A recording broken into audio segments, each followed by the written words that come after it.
जी students, अस्सलाम वालेकुम। As you know I am sir Shafiq.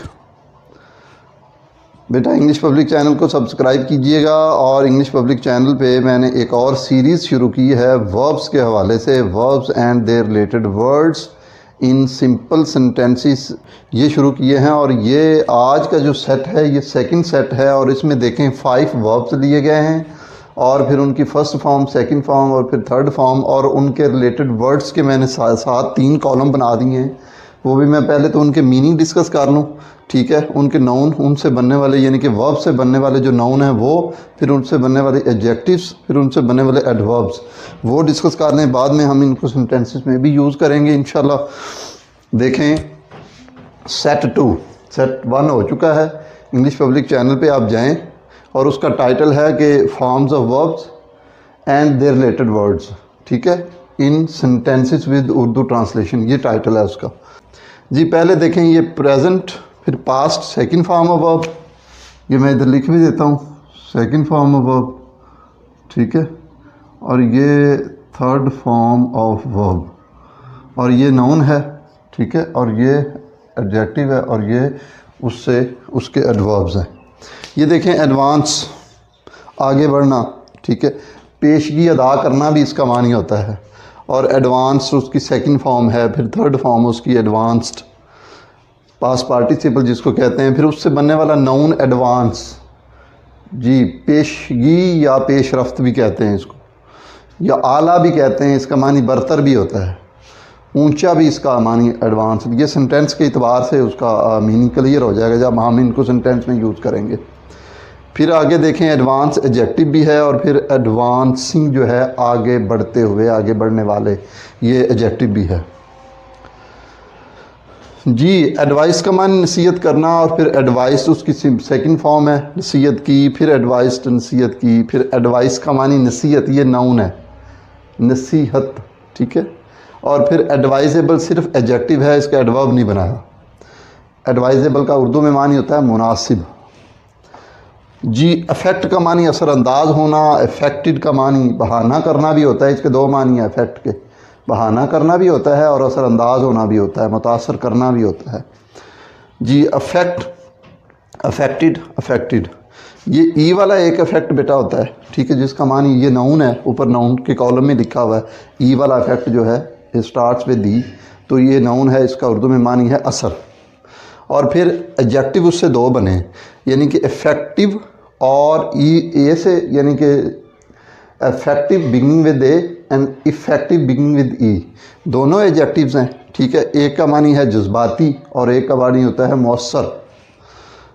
Ji effectively means झूठ मूठ का, बहाने से, ठीक है। इफ़ेक्टिवली एडवर्ब है, ये लिखा हुआ है, झूठ मूठ का। जी एल का मानी बीमार होना, एल्ड बीमार हुआ, फिर सेकंड फॉर्म, थर्ड फॉर्म उसकी एल्ड, एलमेंट बीमारी को कहते हैं। और फिर एलिंग एडजेक्टिव उसका बना, एल के साथ ING लगा के एडजेक्टिव बन गया, तो इसका मानी बीमार होने वाला, या बीमार भी मानी आ सकता है। और एलमेंट ये नाउन है और इसका मानी है सिर्फ बीमारी। जी आगे देखें एम का मानी मकसद होना, मुद्दआ होना, मुद्दआ होना, मीम दाल आइन अल्फा, मुद्दआ होना, जिसको मुद्दआ कहते हैं। जी एम, एम्ड, एम्ड, इसका नाउन नहीं है, और एम वैसे नाउन भी है, एम मकसद को भी कहते हैं, AIM एम मकसद, ठीक है। ये ए है, दोबारा लिख देता हूँ सही करके, नाउन। और एमलेस उसका एडजेक्टिव है, ठीक है, बेमकसद, बग़ैर मकसद के, ठीक है। और एडवर्ब है एमलेसली, किसी मकसद के बगैर, ठीक है। तो एम का, एमलेस का मानी फिर क्या हुआ, बेमकसद, ठीक है। एमलेस का मैं लिख भी देता हूँ, बेमकसद और किसी मकसद के बगैर, ठीक है बेटा, मकसद के बगैर, ठीक। तो ये बेटा वर्ब्स थे और उनके रिलेटेड वर्ड्स हैं। आइए यानी कि अपने सेंटेंसेस में इस्तेमाल करें विद उर्दू ट्रांसलेशन, ताकि ये हमारी वोकेबलरी का हिस्सा बन जाए और हमें इनका इस्तेमाल प्रॉपरली आ जाए। जी स्टूडेंट्स, ये देखें, do not advance your servant anything. आपने मुलाजिम को पेशगी कुछ ना दीजिए, भागने का ख़तरा होगा, लेके भाग जाएगा। I paid him ₹50,000 in advance. मैंने उसको पेशगी 50,000 रुपये पे कर दिए।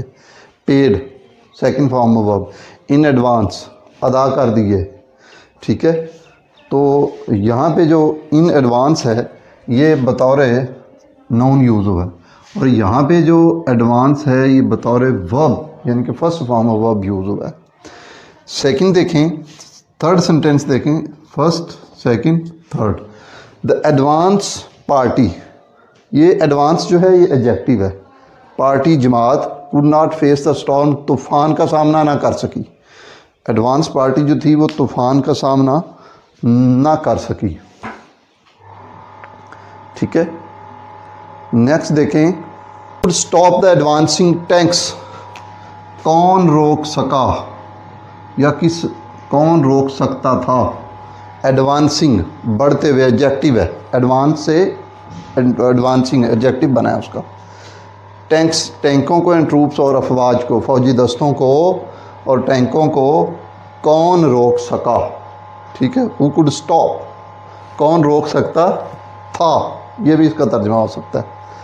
The school and colleges should aim at the advancement of learning in the country. स्कूलों का और कॉलेजों का एम जो है, मकसद, वो मुल्क में तालीम की तरक्की होना चाहिए। ये एडवांसमेंट नाउन है, दिस वन एडवांस से एडवांसमेंट बना है। तो हम वर्ब्स को और रिलेटेड वर्ड्स को सेंटेंसेस में इस्तेमाल कर रहे हैं। मैन ऑफ एडवांस्ड एज, ये भी एडवांस्ड एडजेक्टिव है, यानी कि उम्र रसीदा लोग, पुख्ता उम्र के लोग जो हैं, शुड होल्ड ऑल की पोस्ट, उनको तमाम जो कुलीदी बुनियादी असामियाँ हैं उनको संभालनी चाहिए। You must not pay heed to the advances of undesirable persons. नापसंदीदा अशख़ास, नापसंदीदा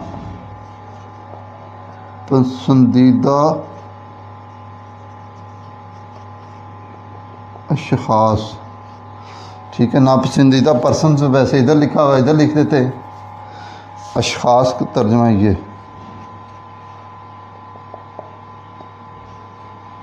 ठीक है, नापसंदीदा अशख़ास। तुम्हें नापसंदीदा अशख़ास की दोस्ती पैदा करने वाले जो रुझानात हैं उनकी तरफ कोई तवज्जो नहीं देनी चाहिए।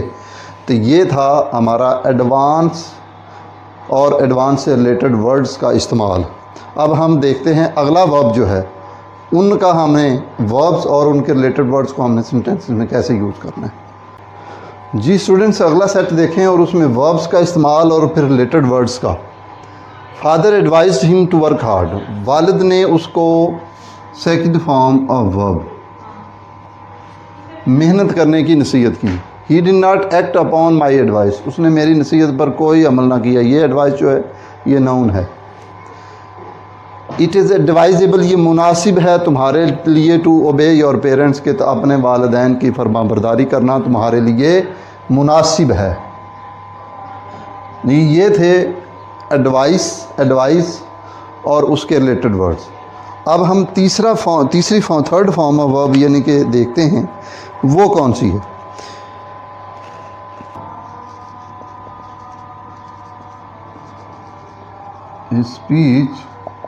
His speech did not affect us, उसकी तकरीर ने हमें कोई मुतासर नहीं किया। अफेक्ट वर्ब है, यानी कि हमारे पर उसका कोई इफेक्ट नहीं हुआ, असर नहीं हुआ। ही इफेक्टेड है कि उसने झूठ मूठ का, दर्द सर का बहाना किया। इफेक्ट का मानी बहाना करना भी होता है। उसने हेडिक का मानी दर्द सर, उसने दर्द सर का बहाना किया। तो यहाँ पे इफेक्टेड का मानी बहाना करना, और ये second form of verb use हुई है। शी बिगैन टू वीप इफेक्टेडली, उसने झूठ मूठ का रोना शुरू कर दिया। इफेक्टेडली वो एडवर्ब है, नीचे मैंने अंडरलाइन करके उसको लिखा है कि वो एडवर्ब है। नेक्स्ट देखें, punishment had no effect on him. ये वाला जो इफ़ेक्ट है ये नाउन है, उसको अंडरलाइन करके नीचे लिखा है, यानी कि सज़ा का उस पर कोई असर नहीं हुआ। The headmaster made an effective speech. Headmaster ने एक बहुत ही जज्बाती तकरीर की। इफ़ेक्टिव ए से, यानी कि effective beginning with A is an adjective, Urdu meaning its Urdu meaning is जज्बाती। सदर मौल्लम ने एक जज्बाती तकरीर की। This order is effective. ये जो इफ़ेक्टिव है ये भी एडजेक्टिव है और इसका मानी ये है कि ये जो हुक्म है वो बहुत ही मौसर है अगले दिसंबर से। तो ये था बेटा हमारा यानी कि थर्ड फॉर्म ऑफ वर्ब और उसके रिलेटेड वर्ब्स, क्योंकि हर सेट में 3 यानी कि 5 फॉर्म्स लिए हैं हमने हर सेट में, और ये सेकंड सेट हमारा चल रहा है, उसमें 3 का हम कर चुके हैं, यानी कि 3 वर्ब्स और फिर उनके रिलेटेड वर्ड्स को सेंटेंसेस में इस्तेमाल कर चुके हैं जी। नेक्स्ट देखें आप, फोर्थ वर्ब देखें और उसके रिलेटेड वर्ड्स का इस्तेमाल जी। व्हाट एल्स, एल का मीन दुख देना है और उसके related words. What else you, कौन सी चीज़ तुम्हें दुख देती है, तकलीफ़ देती है। द डॉक्टर फेल्ड, और ये एल जो है ये वर्ब है। The doctor failed to understand his ailment. Doctor जो था उसकी बीमारी को समझने में नाकाम रहा। द मदर, माँ जो थी, टुक ले गई द एलिंग चाइल्ड, बीमार बच्चे को, ठीक है, टू द हॉस्पिटल। मैंने साथ में जो मुश्किल अल्फाज हैं उसके मीनिंग भी लिख रहा हूँ ताकि स्टूडेंट्स को ये क्लियर हो जाए।